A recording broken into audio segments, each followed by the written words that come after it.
नमस्कार जोहार। एग्रोटेक किसान मेला 2025 का आगाज़ हो गया है।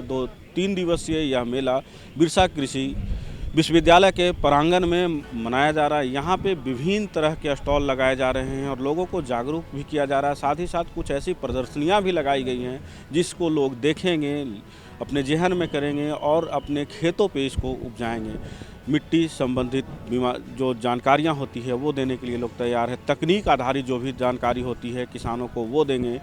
कृषि का उपकरण कौन कौन से हैं, कैसे इसका प्रयोग करें, वैज्ञानिक इस तरह के भी स्टॉल लगाए हैं। किसान भी अपनी प्रदर्शनियों को लेकर के यहाँ आए हैं, अपने जो उत्पाद हैं उसको लेकर के प्रदर्शनी लगाया है और लोगों के लिए एक अच्छा प्लेटफॉर्म होता है कि जागरूकता फैलती है और जागरूकता के साथ साथ प्रयोग में जब लाने से उत्पादन में भी वृद्धि होती है।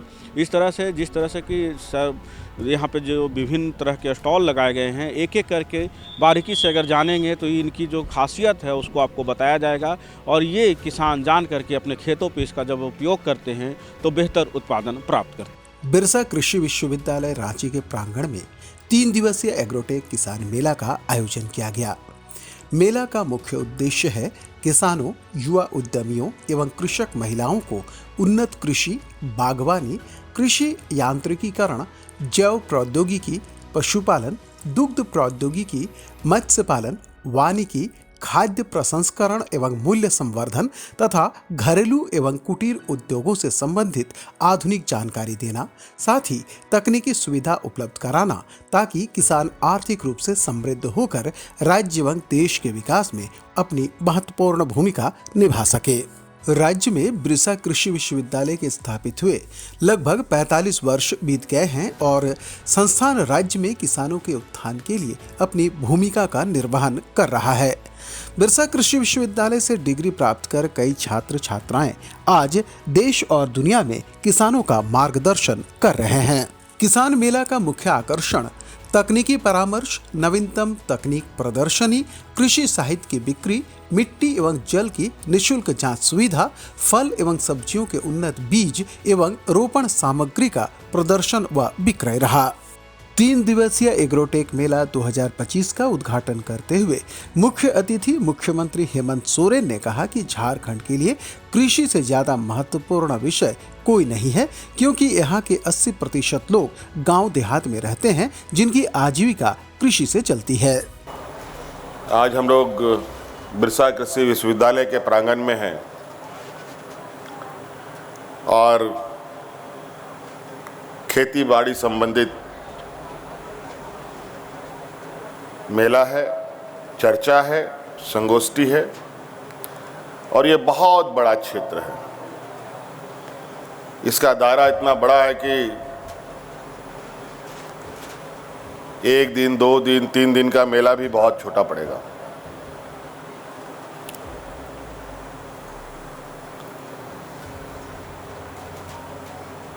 झारखंड के लिए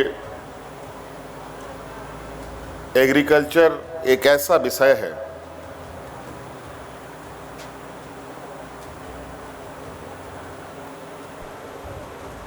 जो मुझे लगता है कि यहाँ हर विषय से सबसे महत्वपूर्ण विषय में से एग्रीकल्चर ही विषय हो सकता है, क्योंकि मुझे लगता है 80% से भी अधिक लोग हमारे गांव देहात में रहते हैं, खेती बाड़ी करते हैं और खेत खलिहानों के भरोसे ही उनका जीवन यापन चलता है। आज खेती बाड़ी में तकनीक की बहुत बड़ी भूमिका देखी जा रही है। आज इस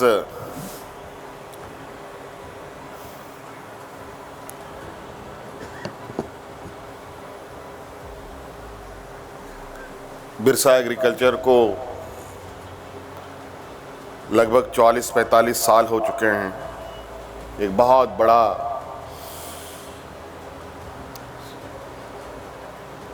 समय इस राज्य में ये विश्वविद्यालय अपने किसानों के लिए और देश के किसानों के लिए भी एक बहुत बड़ा भूमिका निभा रहा है। बड़े पैमाने पर यहाँ पर छात्र छात्राओं को भी इस काबिल और इस तरीके से तैयार किया जा रहा है जो अलग अलग देश दुनिया में जा कर के आज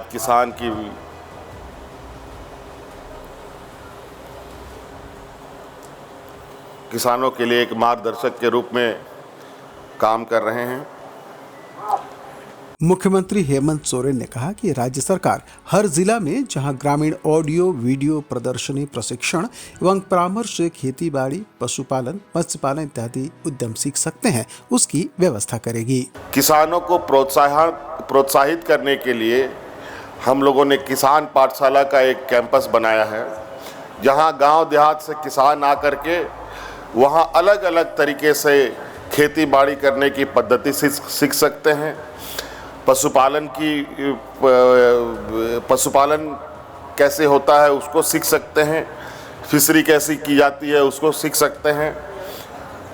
अभी तो मैं पूरी जानकारी नहीं लिया हूं, लेकिन मैं खुद कई ज़िलों में मुझे जो जानकारी है, कुछ ज़िलों में मैं खुद भी गया और बहुत अच्छा बना है। और ये तभी फलेगा फूलेगा जब हमारा किसान वहाँ पहुँचेगा। ठीक है। कोई भी घर बनाते हैं, घर में अगर कोई नहीं बच जाएगा ना तो घर खंडर हो जाता है, उसमें भूत बसने लगता है। तो खेती बाड़ी सीखने के लिए ऑडियो वीडियो भी हम लोग वहाँ व्यवस्था हम लोगों ने कराया है। नई तकनीक से आप लोग कैसे खेती बाड़ी करेंगे। और हम लोगों ने इस बार लगभग 1 लाख से अधिक कुआं खुदवाने का हम लोगों ने कार्य योजना तैयार किया है।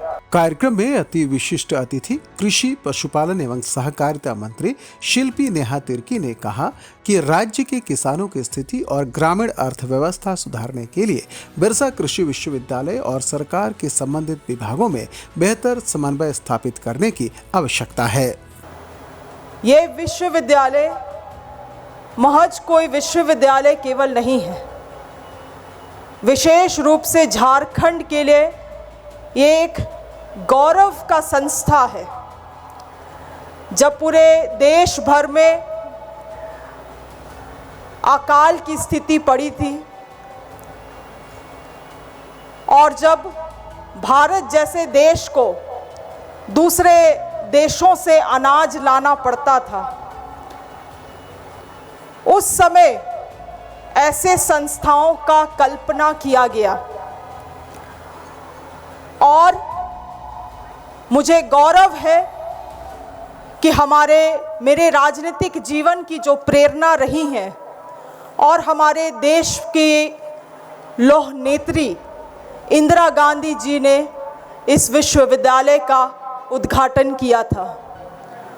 उस समय एक विजन के तहत, एक सोच के तहत इस यूनिवर्सिटी को यहाँ, इस विश्वविद्यालय को यहाँ खोला गया था कि आने वाले समय में ये विश्वविद्यालय केवल झारखंड राज्य को नहीं मगर पूरे देश को एक रास्ता दिखाने का काम करेगा।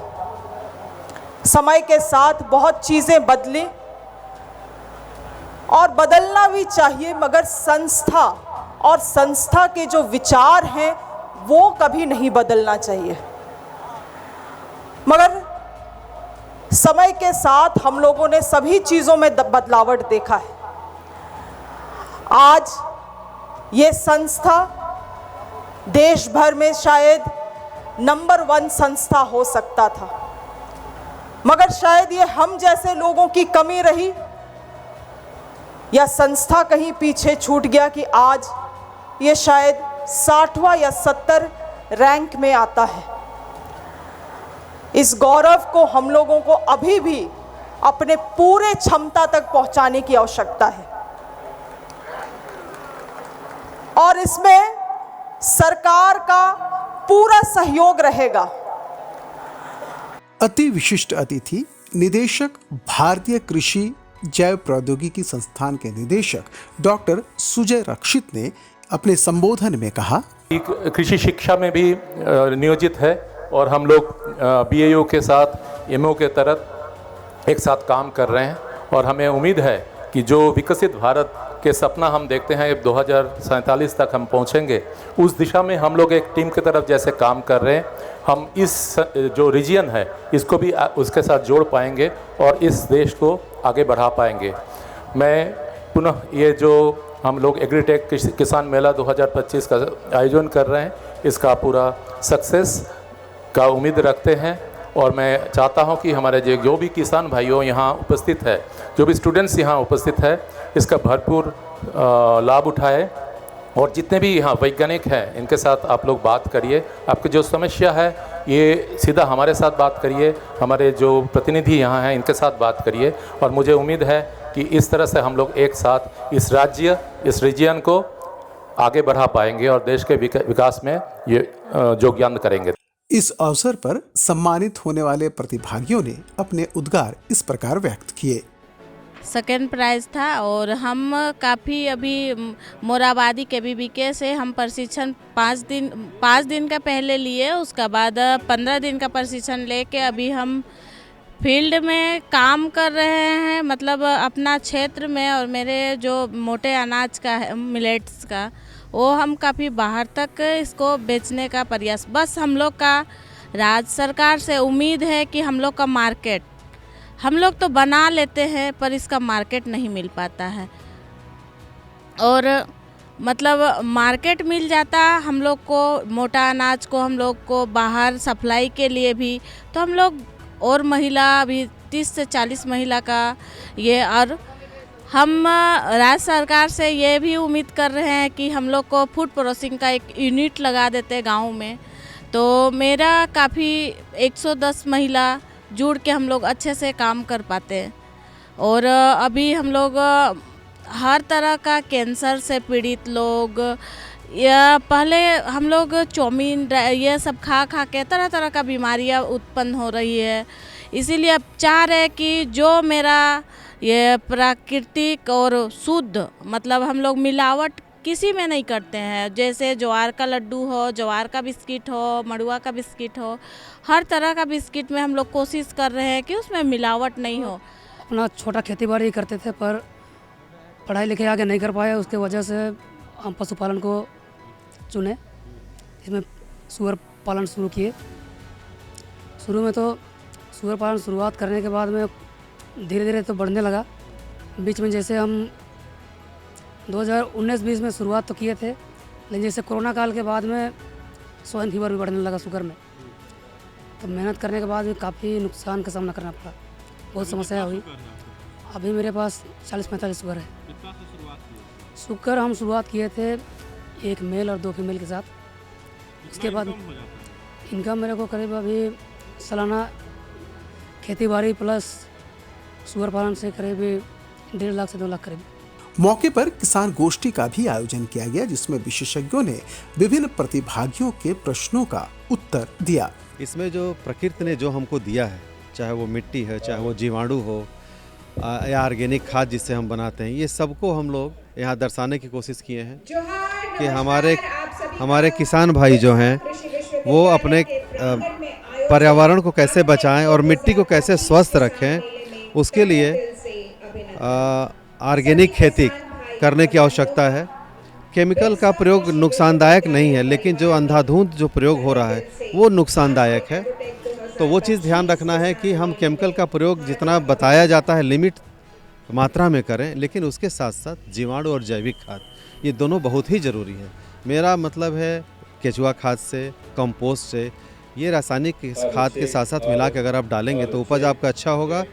और जो भी आपके घर के आसपास जो प्राकृतिक अवशेष जो बचे रहते हैं उन सबको मिला करके कंपोस्ट खाद बनाइए, इसलिए कि गोबर की उपलब्धता तो है नहीं, तो आप जो भी आपके खेत से निकलता है, घर के आसपास कूड़ा कचरा सबको मिला के कंपोस्ट बनाइए। कंपोस्ट अगर आप खेत में नहीं डालेंगे तो आपके मिट्टी का जो स्वास्थ्य है वो खराब होगा, पर्यावरण खराब होगा। यहाँ का केवल कम ज़मीन का ही बात नहीं है, हमारा जो बात है लैंड सिचुएशन, जो टोपोग्राफी होता है उसमें हमारा तीनों टाइप का अपलैंड, मीडियम लैंड, लो लैंड, ये हम लोग देख पाते हैं। तो किस ज़मीन में क्या करना चाहिए और किससे हमको ज़्यादा फ़ायदा मिलेगा, इस पर हम लोग ध्यान रखते हुए समेकित कृषि प्रणाली का हम लोग अपनाया है।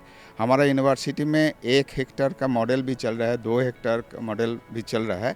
हम लोग यहाँ अलग से डिस्प्ले करके 1 एकड़ का ज़मीन जो हमारा छोटे किसान के लिए पास होता है, उसमें हम कैसे साल भर खेती करें, जो हमारा मजदूर का पलायन होता है इसमें पलायन रुक जाएगा। और इनकम जो है हम लोग सिचुएशन के अनुसार यहाँ जो भी हमारा खेती का कंपोनेंट है, सभी कंपोनेंट का यहाँ एक मॉडल बना के दिखाया गया, दर्शाया गया बहुत अच्छा से। हमारा बोर्ड के साथ भी सब क्या टेक्निक से किया गया है सब डिस्प्ले किया गया। इसमें हम लोग का जैसा मेला का उसके पहले से हम लोग एक प्रस्तुति लिए हैं सभी साइंटिस्ट, स्टाफ एवं स्टूडेंट के द्वारा। ये मॉडल हम लोग बहुत दिन से यहाँ जो भी है हम लोग मैक्सिमम लाइव डिमॉन्स्ट्रेशन कर रहे हैं। ये झारसुक नस्ल के सूकर हैं और ये बिरसा कृषि विश्वविद्यालय के वैज्ञानिकों के द्वारा तैयार किया गया है। जैसा कि हम जानते हैं कि झारखंड का जो अपना नस्ल है जिसको हम लोग बांडा नस्ल बोलते हैं, वो उत्पादन क्षमता उसकी काफ़ी कम होती है। वो लगभग 1 साल में 20 किलो, 25 किलो या 30 किलो तक ही जा पाता है और किसानों को उससे ज़्यादा लाभ जितना सूकर पालन से मिलना चाहिए उतना नहीं मिल पाता है। तो इसी कारण से हमारे बिरसा कृषि विश्वविद्यालय के वैज्ञानिकों ने झारसुक नस्ल का इजाद किया है। ये एक संकर नस्ल है और ये काफ़ी ज़्यादा हमारे झारखंड में पॉपुलर हो रहा है और किसान जो है देसी की जगह पे अगर झारसुक नस्ल का पालन कर रहे हैं तो उनको सीधा 3 से 4 गुना ज़्यादा फ़ायदा मिल रहा है, क्योंकि ये जो नस्ल है 1 साल में इसका वजन लगभग 100 या 110 किलो ग्रामीण परिवेश में जाता है। बच्चे 2 बार देती है साल भर में, एक बार में 8 से 12 बच्चे, 1 साल में एक मादा कम से कम 16 से 20 बच्चे देती है। और इसी कारण से प्रति नर जो हमारे किसान को प्रति नर 15 से 20 हज़ार का शुद्ध मुनाफा होता है। अगर वो मादा पालते हैं तो प्रति मादा उनको 20 से 30 हज़ार का शुद्ध फायदा होता है। इस तरह से ये रोज़गार का बहुत ही अच्छा साधन है। हमारे झारखंड के जो बेरोजगार युवक हैं बड़ी संख्या में हमारे बिरसा कृषि विश्वविद्यालय में आते हैं, प्रशिक्षण लेते हैं, उनको हम उन्नत झारसुक किस्म का बीज देते हैं और जिसका वो पालन करके एक रोज़गार के रूप में इसको अपना रहे हैं। आप देखते होंगे पूरे झारखंड में सबसे ज़्यादा स्ट्रॉबेरी और सबसे ज़्यादा थाई गुआवा की खेती और सबसे ज़्यादा संतरे की खेती हो रही है और ये एक कॉमर्शियल टाइप से व्यवसायिक दृष्टिकोण से वहाँ पर खेती चल रही है और बहुत किसान इससे जुड़े हुए हैं। क्षेत्रीय अनुसंधान हम लोग का जो है बीज उत्पादन का भी कार्यक्रम, केचुआ खाद का भी कार्यक्रम चलता है। तो सबसे बड़ी खासियत है कि पूरे पलामू में आज जाएंगे तो एक नागपुर की तरह संतरा हमारे यहाँ फल रहा है और ये जो अमरूद के लगे हुए हैं ये ताइवान पिंक है जो वर्ल्ड का अभी सबसे ज़्यादा अच्छा अमरूद है और 6 मंथ से इसकी फ्रूटिंग स्टार्ट होती है।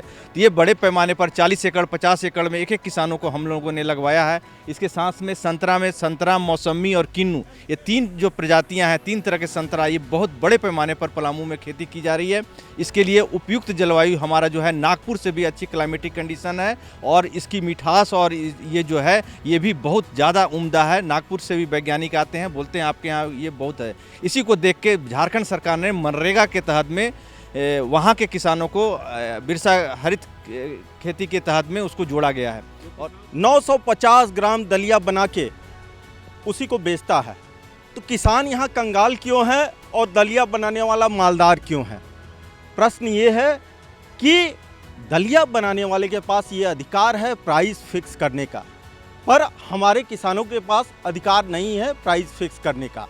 तो हम उन किसान भाइयों से ये आग्रह करना चाहते हैं कि खेती को बिजनेस की तौर पे ले। अगर आप उसी अनाज को प्रोसेसिंग करके दलिया बनाएं या प्रोसेसिंग करके अपने खेत के उपज को प्रोसेस करके मार्केट में लेके आएं तो खेती को आप व्यापार के रूप में लें। देखिए, इस तरह के मेले के आयोजन में सबसे बड़ा फ़ायदा किसान को ये होता है कि वो लाइव डिमॉन्स्ट्रेशन देखते हैं। जो टेक्नोलॉजी है, जो तकनीक हमारी है, चाहे वो विश्वविद्यालय ने निकाला हो या ICAR इंस्टीट्यूट ने निकाला हो या KVK ने उसको प्रोसेस किया हो, तो वो जो टेक्नोलॉजी है उसको जब वो लाइव देखते हैं यहाँ मेले में तो उसको कहते हैं ना, सीइंग इज़ बिलीविंग, देख के उनको विश्वास होता है, फिर वो उस टेक्नोलॉजी को अपनाते हैं। तो मेला का मेन मकसद यही होता है कि हमारी जो टेक्नोलॉजी है उस टेक्नोलॉजी को किसान को डायरेक्ट लाइव दिखाएं। लाह से लखपति वाली जो बात थी ना, और आप देख रहे हैं यहाँ प्रदर्शनी में लगाया गया है कि लाह के कितने प्रोडक्ट बन सकते हैं और उस प्रोडक्ट की मार्केटिंग कैसे हो। सबसे बड़ी किसान की समस्या मार्केटिंग की है, तो उस मार्केटिंग चैनल से जब हम जोड़ देंगे तब उनको एक प्रॉफिट दिखेगा। प्रॉफिट अभी भी है लाह से, लेकिन उसको मार्केटिंग चैनल, उसके प्रोडक्ट को मूल्य संवर्धन के बाद ज़्यादा पैसा मिलेगा, ये हम लोगों की कोशिश रहती है। 3 दिन के किसान मेला में हम लोग ICR और के जो प्लांडू है वहाँ से हम लोग आए हुए हैं और यहाँ किसानों को दिखाने के लिए हमारे पास जो ICR का जो टेक्नोलॉजी है उसको हम लोग किसानों के बीच प्रमोट करने की कोशिश कर रहे हैं। के विभिन्न संकायों के द्वारा जो तकनीक किसानों के हित में विकसित की गई है, क्षेत्रीय अनुसंधान केंद्र, कृषि विज्ञान केंद्रों के द्वारा, उन सबका प्रदर्शन इस मेला के माध्यम से किया जा रहा है, जिससे कि किसान उस तकनीक को यहाँ से समझ कर जाएँ और अपने प्रक्षेत्र में उसको अपनाएं और उससे अधिक उत्पादन उत्पादकता के साथ साथ आमदनी अपना बढ़ाएं। बिरसा कृषि विश्वविद्यालय के साल भर में एक बार इस तरह का आयोजन मेले का यहाँ होता है, जिसको एग्रोटेक किसान मेला के नाम से जाना जाता है। पुनः मैं इस मेले में आपको भारी मात्रा में आकर के तकनीकी ज्ञान लेने के लिए जो हमारे किसान भाई आते हैं उनका पुनः मैं एक बार स्वागत करता हूँ। आम जन की तकलीफ़ों और ज़रूरतों को निकटता से समझने वाले हमारे राज्य के यशस्वी मुख्यमंत्री श्री हेमंत सोरेन जी इस आयोजन का उद्घाटन करने के लिए आज कृपापूर्वक उपस्थित हुए। यह हम सबों के लिए परम सौभाग्य का बात है। आप अपनी तमाम व्यस्तताओं के बावजूद हमारे आग्रह को स्वीकार किया और यहाँ आए।